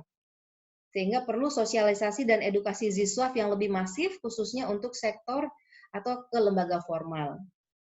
Kemudian perlu dilakukan kemitraan pemerintah OPZ dalam pelaksanaan program jaring pengaman sosial dan pengentasan kemiskinan, diversifikasi penghimpunan dana yang masif oleh OPZ termasuk dengan menggunakan pendekatan integrasi, optimalisasi dana infak, CSR atau PKBL, mendorong optimalisasi penghimpunan dana Ziswaf dan filantropi secara umum dari kelompok masyarakat terkaya, kemudian mendorong pemerintah secara intensif mengadopsi pendekatan pembiayaan defisit anggaran untuk menangani COVID-19 yang lebih berbasis instrumen filantropi.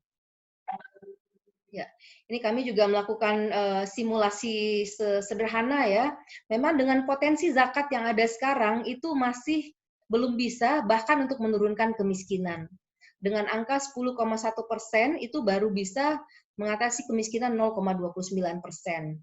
Dan ke depan mungkin lembaga zakat perlu membuat target yang lebih tinggi ya terkait kebutuhan zakat untuk mengentaskan kemiskinan yang bertambah di masa pandemi COVID-19. Kemudian, industri halal.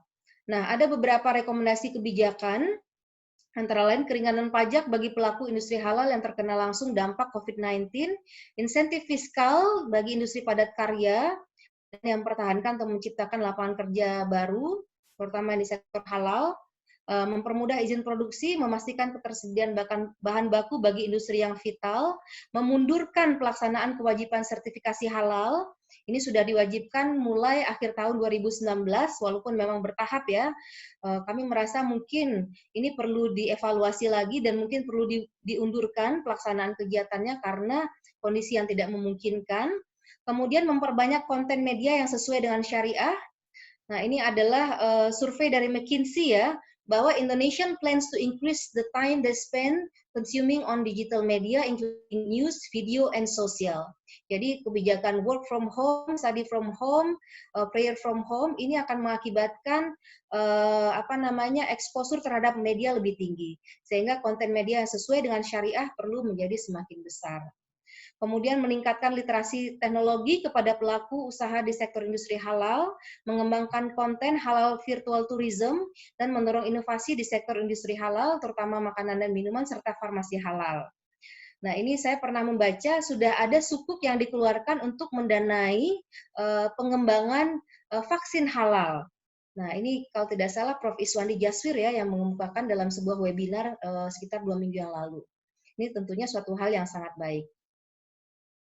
Nah, ini halal fashion ya. Fashion trend resembles the hijab in Paris now. Jadi ada pergeseran juga dalam hal trend fashion. Bu Rahmatina, mohon maaf, kita tinggal 15 menit lagi, mungkin ada sesi Q&A. Oh iya, oke. Baik, ini kalau begitu saya simpulkan saja ya, keuangan komersial kurang lebih sama rekomendasi kebijakannya. Oke, terakhir dari kami, ini ya, insya Allah akan selalu ada harapan di sebuah tunnel begitu ya. Dan dalam Al-Quran juga sudah disampaikan, sesungguhnya bersama kesulitan ada kemudahan. Bersama kesulitan ada kemudahan. 2 kali dikemukakan dalam satu surat Al-Insyirah dalam Al-Quran. Ini tentunya mengindikasikan bahwa insya Allah akan ada solusi, insya Allah akan kondisi membaik setelah pandemi COVID-19 ini. Demikian saja dari saya. Terima kasih atas perhatiannya. Wabillahi taufiq wal hidayah. Assalamualaikum warahmatullahi wabarakatuh. Waalaikumsalam warahmatullahi wabarakatuh. Kepada Pak Vence dan tim serta Bu Rahmatina, banyak sekali pertanyaan dan ada dari beberapa orang yang sangat banyak. Salah satu yang paling awal adalah Pak Pardi Sudrajat. Salah satu pertanyaannya sudah dijawab oleh timnya Pak Vence, tapi mungkin ada satu pertanyaan lagi dari Pak Sudrajat ini. Pada masa pandemi ini, apabila bank menerima permintaan dari UMKM untuk perpanjangan, restrukturisasi, dan pembiayaan baru, apa yang paling penting diperhatikan agar bank dapat membuat keputusan yang tepat? Itu mungkin dari Pak Pardi kepada tim Pak Vence. Ya, makasih Pak Pardi. Pak Pardi kawan saya lama. Jadi kalau di perbankan seperti biasa, dalam kondisi yang seperti gini, yang nomor satu dilihat adalah karakternya ya. Karakter yang bersangkutan. Apakah memang yang bersangkutan itu mengalami kesulitan karena pandemi atau memang karena hal yang lain. Jadi itu nomor satu. Karakternya, kalau karakter kita bilang memang baik, mungkin kita akan lebih terbuka untuk melakukan restrukturisasi. Yang kedua, kemudian kita bicara mengenai prospek daripada usahanya. Tapi kalau kita melihat sekarang prospek usaha tentu agak sulit ya. Jadi nomor satu buat saya sih kalau memang melakukan restrukturisasi saat ini adalah karakter. Oke, karakter ya Pak. Oke, pertanyaan berikutnya dari Mbak Intan Herlina kepada Bu Rahmatina. Apakah ada tips untuk UMKM syariah untuk meraih peluang bisnis after pandemic, Bu Rahmatina? Ya, langsung saya jawab ya. Iya, silakan. Ya, untuk UMKM syariah sebenarnya ini banyak peluang yang terbuka ya, tapi memang harus berani mencoba hal-hal yang baru. Misalkan tadi kita lihat ada kecenderungan masyarakat untuk bekerja di rumah, kemudian sekolah dari rumah, kemudian beribadah di rumah. Artinya kebutuhan-kebutuhan dasar itu sangat diperlukan untuk bisa sampai ke rumah. Nah, maka UMKM syariah dalam hal ini bisa lebih proaktif. Jadi menawarkan barang dagangannya begitu ya, tidak hanya secara offline tapi juga secara online. Jemput bola begitu. Mungkin lewat teman-teman dulu, kemudian dari teman minta rekomendasi kepada yang sudah menjadi customer begitu ya. Kalau sudah baik tentunya orang juga akan mau berbelanja di sana. Nah, ini sudah banyak dilakukan sebenarnya. Kalau saya melihat lingkungan sekitar sendiri itu yang tadinya katakanlah jualannya Tupperware, tapi sekarang dia berjualan makanan gitu, diantarkan ke rumah. Kemudian ada paket untuk berdonasi dan macam-macam lagi kreativitas yang dilakukan oleh pelaku UMKM. Jadi pertama harus berani mencoba sesuatu yang baru yang memang dibutuhkan oleh masyarakat pada saat ini. Yang kedua, harus berani going digital. Nah, ini adalah kondisi di mana mobilitas terbatas. Jadi kalau selama ini belum punya online presence, mulailah membuka account sosial media begitu ya. Kemudian tingkatkan literasi mengenai e-commerce, mungkin ikut training yang diadakan oleh pemerintah. Saya juga tidak tahu ya kartu yang prakerja ini ya, harusnya ada bagaimana meningkatkan literasi di sektor e-commerce begitu. Nah, ini dua hal yang menurut saya sangat penting pada saat ini. Oke. Untuk tim Pak Vence lagi, jika disampaikan bahwa dampak pandemi COVID-19 terhadap industri asuransi masih belum dapat diketahui, lalu bagaimana menghitung risiko dan menjalankan bisnis asuransi sehari-hari in the future? Padahal kita tahu bisnis asuransi syarat dengan pengelolaan risiko. Apakah ada strategi khusus? Pertanyaan dari Pak Iwan dari Badan Keahlian DPR RI. Ya, terima kasih Pak Iwan. Saya kira dalam kondisi yang seperti ini, uncertainty itu sangat tinggi. Uncertainty sangat tinggi, kita tidak pernah tahu apa yang akan terjadi ke depan. Profil risiko yang sebelumnya sudah pernah terjadi, mungkin dengan disrupsi yang terjadi ini akan berubah. Tadi ada kata-kata the new normal. Jadi the new normal, kalau new normal itu sudah terjadi, steady state equilibrium baru terjadi, maka pada saat itu kita sudah mempunyai data yang cukup untuk melihat profil risiko ke depan. Saat ini memang itu menjadi tantangan. Jadi tantangannya untuk menghitung risiko baik bukan saja di asuransi, tetapi juga di perbankan. Bagaimana kita bisa melihat prospek daripada satu industri. Karena kondisi supply demand-nya juga totally berubah. Jadi kita mesti menunggu dulu waktunya di mana data itu tersedia. Oke. Pertanyaan berikutnya lagi dari Pak Pardi, tapi menarik. Apakah perusahaan, untuk Bu Rahmatina, ada perusahaan yang memasarkan produk reksadana syariah, lalu One Prestasi tidak membayar investasi, apakah ini termasuk penipuan yang dilarang, apa sanksinya, dan apakah regulator dapat diminta bertanggung jawab karena tidak baik dalam pengawasannya, Bu Rahma?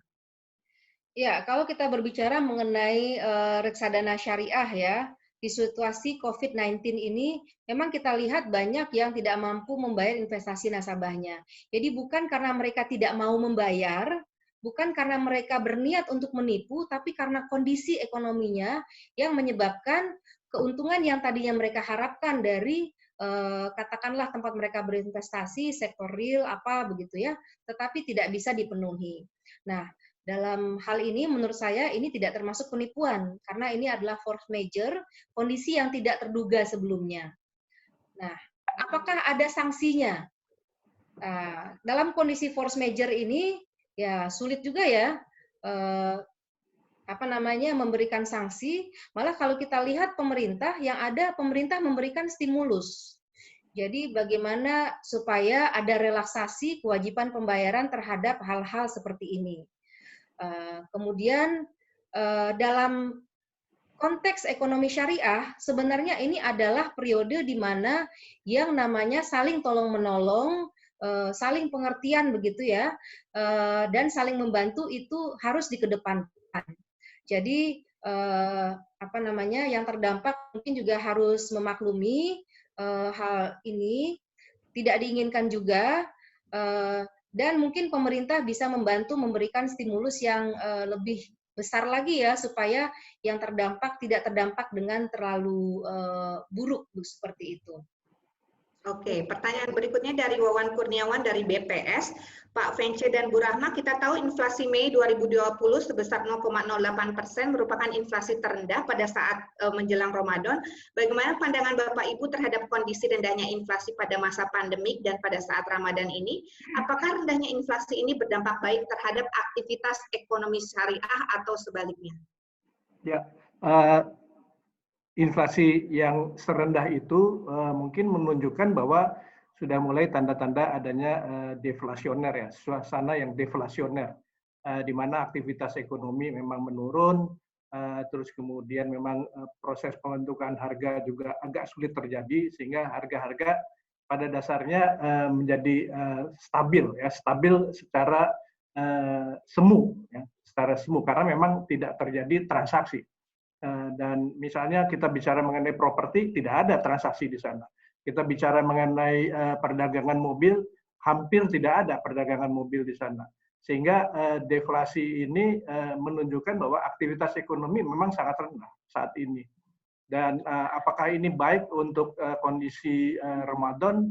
Saya kira Ramadan kita itu adalah Ramadan yang unik ya. Lebaran kita yang akan datangnya adalah Lebaran yang unik, di mana kita semuanya stay at home. Kita mungkin sedikit sekali yang membeli baju baru, kecuali beli lewat online ya. Tapi kalau kita beli baju baru paling untuk foto, untuk selfie aja. Karena kita juga tidak ketemu dengan saudara. Mungkin kita juga tidak menjamu keluarga yang datang ke kita, sehingga tingkat pembelanjaan keluarga karena Lebaran ini akan menjadi sangat rendah relatif dibandingkan kalau sebelumnya. Sehingga tentu ini menjadi sesuatu, kalau dilihat dari sisi harga mungkin sesuatu yang sepertinya stabil, tapi ini adalah kestabilan yang semu yang menyebabkan transaksi aktivitas ekonomi itu berjalan sangat rendah. Kurang baik. Ingin menambahkan? Ya, saya pikir cukup. Oke. Pertanyaan berikutnya, kinerja zakat nasional akan meningkat bila ada kebijakan negara yang menyatakan bahwa nilai pembayaran zakat mengurangi jumlah pajak terhutang. Apakah skenario tersebut dimungkinkan dengan diinisiasi oleh KNKS, Pak Vence? Ya, terima kasih. Memang kita sangat melihat zakat itu sebagai sesuatu yang perlu kita prioritaskan sekarang. Karena tadi Ibu Rahma secara baik juga menyatakan bahwa yang nomor satu kita itu harus menjaga jiwa. Jadi social safety net itu harus terjadi. Dan social safety net itu akan terjadi secara baik dan berkelanjutan kalau dilaksanakan secara swadaya. Ya, kalau kita mengandalkan terus kepada pemerintah, mungkin kekuatan pemerintah juga terbatas karena kekuatan fiskal pemerintah juga menjadi sangat terbatas. Sedangkan kebutuhannya luar biasa besarnya. Sehingga buat kita melakukan transformasi dari sisi zakat itu sesuatu yang penting sekali. Membangun zakat database. Tadi ada juga mengatakan, kenapa sih kita tidak punya data orang miskin yang cukup ya. Memang perkembangan terakhir ini perkembangannya sangat cepat ya. Sehingga orang yang tadinya belum miskin, masih rentan miskin, tiba-tiba miskin. Dan mungkin belum masuk ke dalam program keluarga harapan ya. Ini belum sempat masuk ke sana. Kalau kita melakukannya secara top down, membuat survei, mungkin tidak ada waktu yang cukup, padahal kebutuhan sudah sedemikian mendesaknya. Oleh sebab itu kami sedang mendorong bahwa pada prinsipnya kita bekerja tolong menolong, gotong royong. Tadi disampaikan juga bahwa gotong royong itu satu bagian daripada pelaksanaan Maqasid Al-Syariah. Jadi kita sedang mendorong bahwa zakat itu dilaksanakan per wilayah, menggunakan data yang berasal datang dari RT RW. Yang paling mengenal orang miskin adalah kita, tetangga kita. Siapa yang menjadi miskin itu yang mengenal adalah kita di lingkungan kita sendiri. Jadi mendorong munculnya data yang dikumpulkan melalui jaringan organisasi pemerintah daerah, RT, RW, kelurahan, dan seterusnya. Itu saya kira akan lebih cepat dan lebih tepat ya. Dan kami sedang mendorong munculnya kegiatan zakat yang berdasarkan wilayah tadi. Terima kasih. Oke, pertanyaan terakhir mungkin untuk kedua pembicara dari Musfianti. Apa strategi yang harus dilakukan lembaga keuangan syariah baik bank maupun non-bank untuk menghadapi pasca pandemi COVID? Silakan Bapak Ibu, Pak Venture. Baik, mungkin dari saya dulu ya. Yang pertama adalah tadi di dalam kesempitan muncul kesempatan, betul ya, bahwa kita ini kesempatan untuk menjalankan prinsip-prinsip syariah secara jauh lebih kuat dibandingkan sebelumnya. Kita ingin mencoba melihat bahwa di dalam prinsip-prinsip syariah, di dalam akad-akad syariah masih banyak yang belum kita jalankan, sehingga masih banyak pertanyaan apa bedanya antara perbankan konvensional dengan perbankan syariah. Itu juga masih dipertanyakan oleh banyak orang karena diferensiasinya belum kuat, padahal sudah disediakan. Jadi saya kira setelah pandemik ini satu kesempatan buat perbankan syariah, buat lembaga-lembaga keuangan syariah yang lainnya menggali lebih jauh lagi diferensiasi kelebihan-kelebihan daripada sistem keuangan syariah dibandingkan dengan sistem keuangan konvensional. Oke, Bu Rahma silakan. Ya, tadi saya sependapat dengan Pak Venture ya. Yang perlu dilakukan oleh lembaga keuangan syariah ini sebenarnya adalah peluang untuk benar-benar bisa menerapkan konsep yang lebih sesuai dengan syariah. Selama ini ya kita banyak dapat kritikan mengenai perbankan syariah, tidak syariah begitu kan, pembiayaannya lebih banyak yang benchmark ke bunga, bagi hasilnya kurang. Nah ini sebenarnya kesempatan begitu untuk lebih fokus ke sektor real, terutama sektor real yang memang menyangkut hajat hidup orang banyak, produksi makanan gitu ya, ketahanan pangan sekarang sudah menjadi isu. Kemudian juga kesehatan begitu. Pendidikan ini juga sebuah peluang begitu. Kemudian selain fokus ke sektor real, ke sektor industri halal, juga ini adalah waktunya untuk lebih memanfaatkan kemajuan teknologi.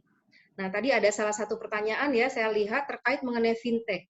Nah, saya setuju ini merupakan sebuah peluang bagi fintech syariah ya, karena bisa langsung menghubungkan kepada sektor real begitu dengan lebih efisien.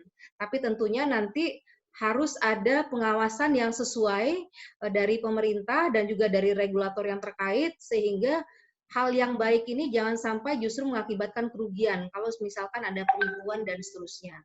Dan yang ketiga bagi regulator ini juga kesempatan ya untuk bisa mengakses sejauh mana regulasi yang sudah dikeluarkan itu sesuai dengan kondisi pada saat ini dan juga kondisi yang ideal nanti begitu.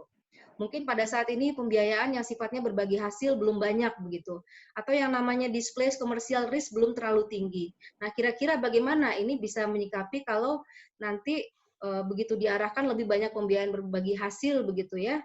Nah, ini regulasi apa yang perlu disiapkan? Saya pikir paling kurang itu hal-hal yang perlu dilakukan oleh lembaga keuangan syariah ya. Jadi lebih fokus ke sektor real, gunakan teknologi dan juga kesiapan regulasi. Gitu, Oke, baik kami sampaikan terima kasih sebesar-besarnya kepada Pak Venture Raharjo dan juga Bu Rahmatina Awaliyah Kasri atas paparannya. Semoga menjadi amal jariah di bulan Ramadan kali ini. Dan sebelum kita menutup, mungkin kita bisa simpulkan seperti tadi diungkapkan Bu Rahmatina dan juga Pak Venture, COVID-19 ini memberikan sedikit ya efek positif kepada masyarakat, kita menjadi empathic society, lebih berempati, lebih religius. Oleh karena itu, mungkin sektor dana sosial yang tadi dijelaskan tim Pak Venture merupakan sektor yang paling dekat dengan diri kita. Oleh karena itu, mungkin mari kita segerakan dan juga tingkatkan pemberian jiswaf kita kepada orang terdekat, sehingga dapat membantu secara langsung masyarakat yang terdampak langsung oleh pandemi COVID-19 ini. Sebagai tambahan pesan dari sponsor yaitu FEBUI, jika para peserta ingin memperoleh e-sertifikat maka dapat menghubungi pihak panitia dan juga dana e-sertifikat akan didonasikan kepada Yayasan Bakti Iluni FEBUI untuk membantu para mahasiswa dalam melaksanakan pembelajaran jarak jauh. Oke, mungkin itu saja dari kami. Sekali lagi terima kasih kepada tim KNEKS dan juga PEDS FEBUI. Terima kasih kepada para peserta. Kita berjumpa lagi di lain kesempatan. Assalamualaikum warahmatullahi wabarakatuh. Waalaikumsalam. Terima kasih semuanya. Ya, terima kasih Pak Teguh dan Tangto dan juga Dewan. Terima kasih semuanya. Ya, terima kasih Pak Vence. Terima kasih. Ada Yosita. Terima kasih Bu Rama. Terima kasih semuanya. Terima kasih Bu Rama. Pak Teguh. Terima kasih Pak Vence. Assalamualaikum. Terima kasih Waalaikumsalam Profesor, semua. Bapak Ibu dosen. Terima kasih. Terima kasih Pak Vence atas jawabannya. Terima kasih. Terima kasih. Assalamualaikum. Terima kasih. Waalaikumsalam.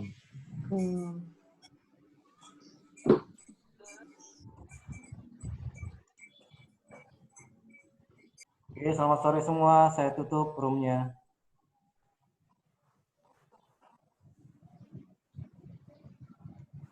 Materinya di-share ya Pak ya? Bisa.